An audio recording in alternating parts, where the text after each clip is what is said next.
Tonight, campaign whiplash. We are going to win. Vice President Kamala Harris hits a new fundraising milestone, while Donald Trump resets. We have a brand new victim. Escalating his attacks. So extreme and unhinged. Radical left lunatic. She's evil. Also tonight, Israel fires back after a deadly Hezbollah attack. CBS's Deborah Patta is there.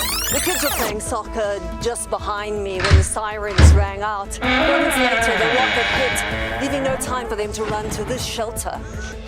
Venezuela votes could change end the chaos. Plus, wildfire fight. Flames this weekend torching millions of acres across the West. I'm Jonathan Vigliotti in Chico, California, where crews are working to contain the largest wildfire in the nation. I'm Carter Evans in Jasper, where so much is in ashes, but the critical infrastructure, and this is key, it's still here. Smoke spreading coast to coast. At the Olympics, Simone Biles soars once again as Team USA wins its first gold. And later, the art of protest. How Tommie Smith's raised fist, once condemned, is still inspiring 5 decades later. My chance to make a world stand on something that I really believed in. This is the CBS Weekend News from New York with Jerika Duncan.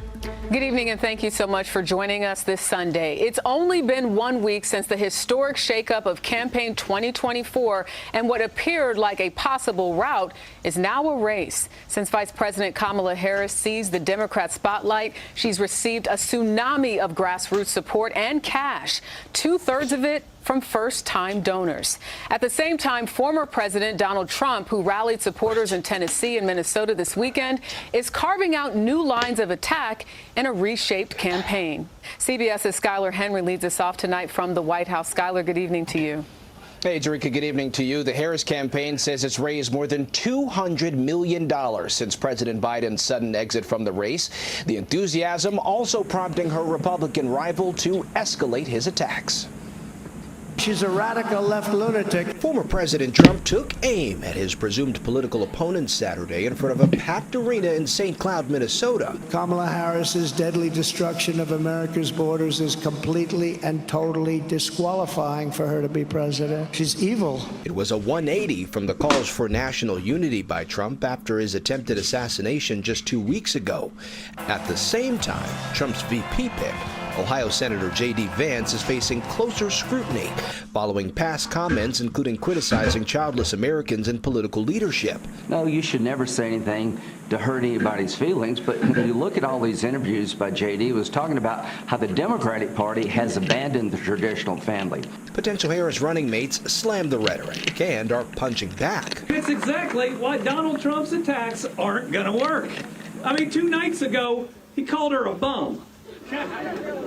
If he wants to see a bum, he ought to look in the mirror. If he has laughed, it's at someone, not with someone. That is weird behavior. As the vice president rallies support across the country, voter enthusiasm in both parties has skyrocketed. We don't take anything for granted. That's why we're supporting Donald Trump as much as we are. This is a big push to get him across the finish line to save America. I feel energized. I feel excited. I think we're going to do it. We beat Donald Trump the first time. I think we can do it a second time. A new poll out today shows in the last week, Vice President Harris saw an 8% boost in favorability among Americans at 43%, compared to former President Trump, whose favorability dropped to 36%. You know, on another topic, CBS News has learned President Biden is expected to unveil his proposals to reform the U.S. Supreme Court during a speech tomorrow in Texas. That plan would include introducing term limits and a code of ethics for justices, both of which would likely require congressional support. Jerika. All right, so much happening. Skylar, thank you. Tonight, the Biden administration is warning Israel against hitting Hezbollah targets in Beirut, Lebanon.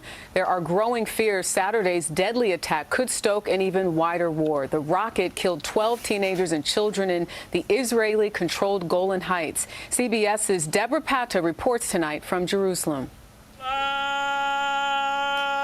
The funeral lament echoes across the remote Druze village of Majd al-Shams.